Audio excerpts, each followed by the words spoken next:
You can hear this episode commercial-free, along with hundreds of others from Calaroga Shark Media on Apple, Spotify, or many other players. Just click the link in the show notes for more info. Calaroga Shark Media.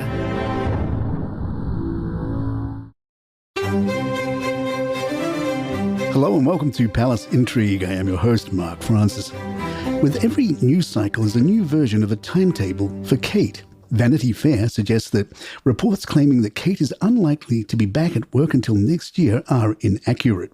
They quoted one well-placed source. There is no timeline and there is certainly no hurry. It will be when Catherine feels ready and when she gets the green light from her medical team. But she will 100% be coming back to work. Of that there is no question. A senior royal aide tells the Daily Mail the Princess of Wales was the driving force behind the business task force. She has been kept up to date since the inception of the task force, and she has read the report and been briefed on it. There is a clear commitment she has made that throughout her life of public service, this will be the focus. That will continue when she returns to work. But we have been really clear that she needs the space and the privacy to recover. Right now, she will return to work when she has had the green light from doctors. The Telegraph reported the Princess of Wales is considering a surprise appearance on the balcony of Buckingham Palace at Trooping the Colour, according to an insider, although she will not be returning to public duties for the Colonel's Review. As Colonel-in-Chief of the Irish Guards, Kate would normally take the salute on June 8th, a week before the Trooping the Colour. Lieutenant General James Bucknell will carry out the role of inspecting officer. Royal insider Deep Crown insists that Trooping the Colour will be very telling.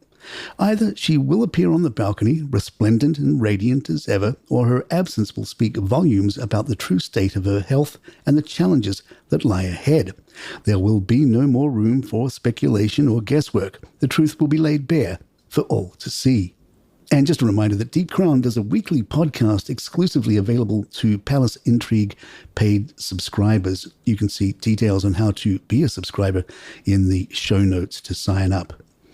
Princess Beatrice and Eugenie are reportedly unlikely to join other members of the royal family at this year's Trooping the Colour event on June 15th, at least according to this iteration of the news cycle. This is said to be because they are being kept at arm's length by the Prince of Wales for growing closer to Prince Harry, who one palace official allegedly described as the dark side. Royal author Tom Quinn stated, "For William, it's a question of loyalty. As Beatrice and Eugenie have got closer to Harry, William has decided to keep them very much at arm's length.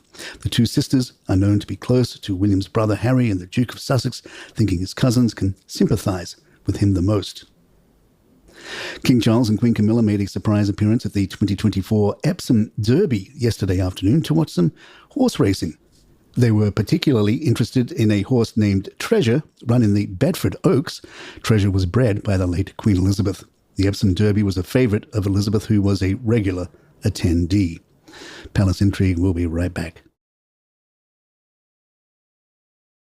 Royal commentator Maureen Callahan talked to GB News America about the importance of Kate to the monarchy. Callahan said, "Reports were made very recently that Kate Middleton will probably not be making another public appearance this year. The Trooping of the Colour is coming up, Wimbledon is coming up, and she is such a huge presence at Wimbledon. These things are proving how important Kate is, not just to the monarchy now, but to the future of the monarchy. It is she alone, really, who brings the glamour, the star power, but also the dignity, the class, the way she's comported herself through this incredibly difficult time." We had our first Kate is Wonderful article in a while from the Mirror, who tells us how Kate and Prince William enjoy spending low-profile date nights together by dining at curry houses across the UK. During a visit to the Indian streetery restaurant in Bennett's Hill, Birmingham, Prince William and Princess Kate revealed their love for curries. William successfully booked a table incognito with Vinay Agarwal and his wife, and Geeta Gulati, unaware they were speaking to the prince until after the fact. Vinay recalled, "I had no idea I was talking to the prince. It's pretty amazing and a surprise. I didn't recognize his voice at all." Kate, who loves spice, often opts for spicier dishes, while William, more of a masala man, prefers milder flavours. In a 2017 interview with BBC Radio 1's Scott Mills, the couple confirmed that they are absolutely allowed to order takeaways. Kate shared that her favourite dish is definitely curry, while William admitted he's not so good with spice.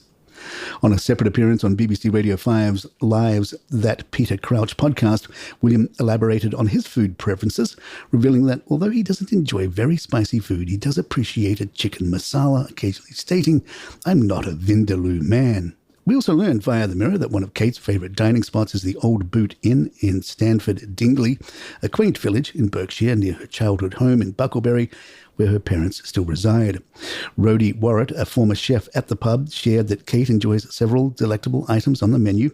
Speaking to people around the time of her wedding, Warrett mentioned, "Kate has always been discreet and very complimentary about the food." He noted that her top choices include the pâté on toasted brioche or the roast figs on parma ham with spicy apple chutney, followed by the tiger prawn and mushroom linguine. For dessert, she particularly enjoys the sticky toffee pudding, described by Warrett as moist and spongy. At home, Kate enjoys cooking Italian dishes with her children. During a visit to Lavender Primary School, she told Matthew Kleiner-Mann about their love for making mac and cheese together. Kleiner-Mann recalled, she mentioned how much her children love to cook and that they recently made cheesy pasta together. One stirs the flour, another adds the milk and butter. They also make salads and other dishes. Kate also loves making homemade pizza with her kids, who enjoy getting messy while preparing the dough. And there you have it. If you'd like to email us, our address is thepalaceintrigue@gmail.com. Please follow us on Spotify, Apple, or your app of choice. Write us a review, leave 5 stars if you love the show. And don't forget, you can subscribe to this podcast and get it commercial-free, along with hundreds and hundreds of other episodes from Calaroga Shark Media. And the link is in the show notes there, and you can do it on any player, and it's easy, and it's only $5 a month, and you get to support us here at Palace Intrigue. I'm Mark Francis. My thanks to John McDermott. This is Palace Intrigue, and good times.